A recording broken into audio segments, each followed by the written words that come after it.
All right, new season, that means new card designs. Stick around until the end. Happy to show those off. And also featuring a brand new stat infographic towards the end of my war videos this season, so stick around for that.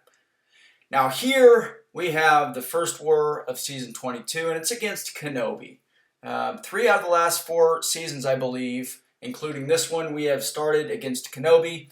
And historically, for Loki is not an alliance that does very well in the first war of each season. We're generally really rusty. We take off seasons very, very lightly. We want people to just really get a break for 2 weeks. And we kind of pay on the other end of that because we usually don't perform our best in the first war of the season. Here I am, I'm cleaning up on this Dr. Doom. This is an Aggression Fury node. This is very good placement for Dr. Doom because if he decides to go passive, he can be a nightmare here if you don't have a way to power control him. And that's exactly what happened to the person that took this fight initially. So I needed to bring Magik anyway for a couple fights. So I made a little stop on my way. I'm back up. I'm scheduled back up in both sections. But I will have 4 fights in this war, including 2 mini-bosses. So cleaned him up. Took a while, 110 hits. But all good there. All right, this is section 2, and cleaning up another fight here. This is a rank 3 Killmonger. I do have the Mr. Fantastic synergy so that I can armor break him on my heavies. So basically, I mean, what I'm trying to do right now, throwing those little wild punches, is just get off a light intercept in the middle of the screen. But as you guys will see here, with Dr. Doom, you don't need to intercept Killmonger. Just put him in the Doom cycle, get to your SB3, and once you start ripping off those SB3s, which you will be able to do very easily against Killmonger because this node has redoubled determination. You'll be applying armor breaks, parries, shocks. He's going to get a ton of power, which means that you're going to stay at a high power meter for most of the fight anyway. And once you stack on a couple Furies, Dr. Doom, I mean, he just absolutely crushes people. So that's just the first SP3 there. And you still got protection. Not really a biggie. Just going to do the normal Doom cycle. I took a little bit slow there because of redoubled determination. I didn't want to overshoot my SP1. But, I was slow to throw the SP1, so I took an SP3. I did use an invulnerability boost, which I don't think that I needed. I think that it ultimately was wasteful, but it actually came into play there, which is pretty sweet.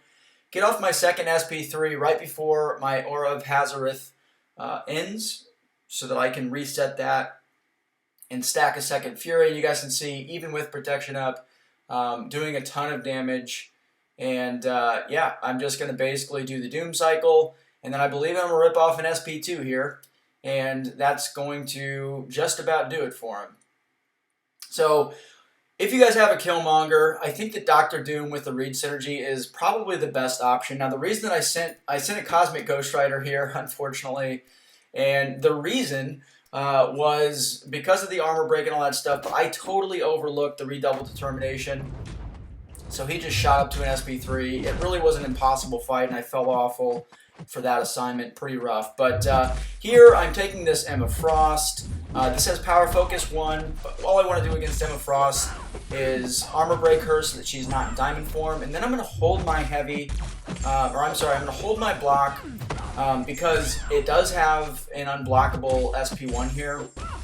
And I want to get off as many repairs as possible.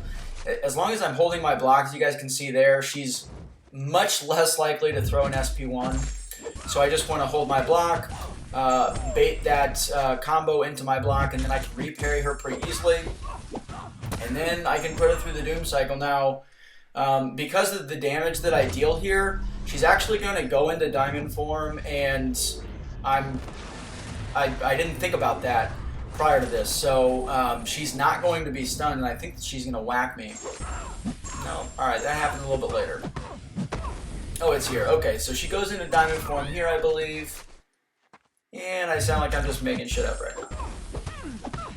It's coming. All right, there she goes into diamond form because I had more power than her, because I siphoned away a little bit of her power from the Aura of Hazardous Power Drain, and she goes into diamond form, and yada yada, doesn't really matter. Basically, just get her armor broken, and on this node, if you've got her repairing, I think is a pretty good key.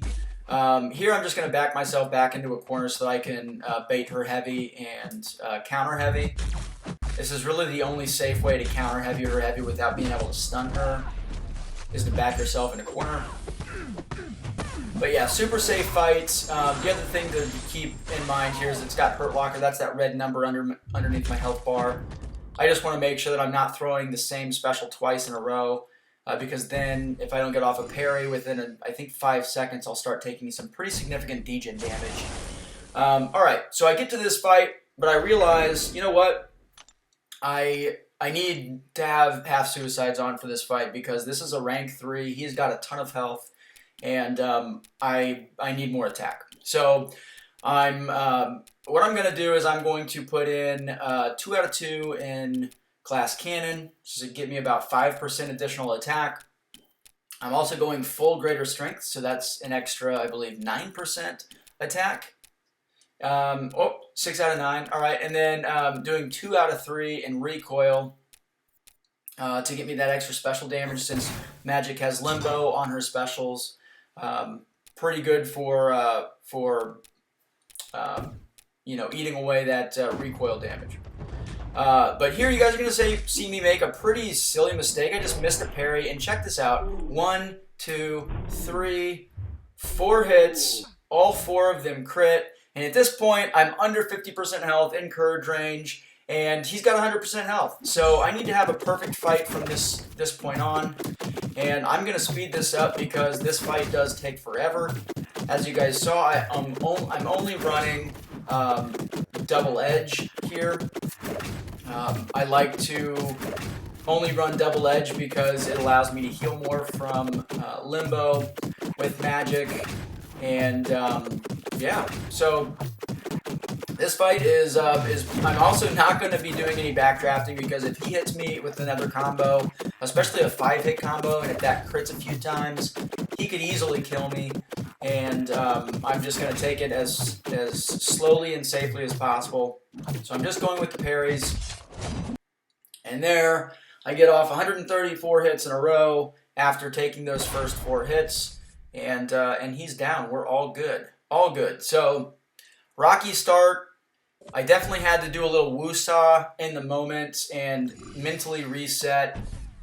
Realizing that I couldn't make any more mistakes, and it sucks to make a mistake, or to have that feeling that you can't make any more mistakes 5 seconds into the fight. That definitely sucks, especially up against a rank 3 Apocalypse on a Miniboss node. But I placed the read debuffs for the Boy Wonder Legacy, who soloed that boss, and yeah, that's the war. So BG3 had a pretty, I would say, a pretty sloppy start to the season.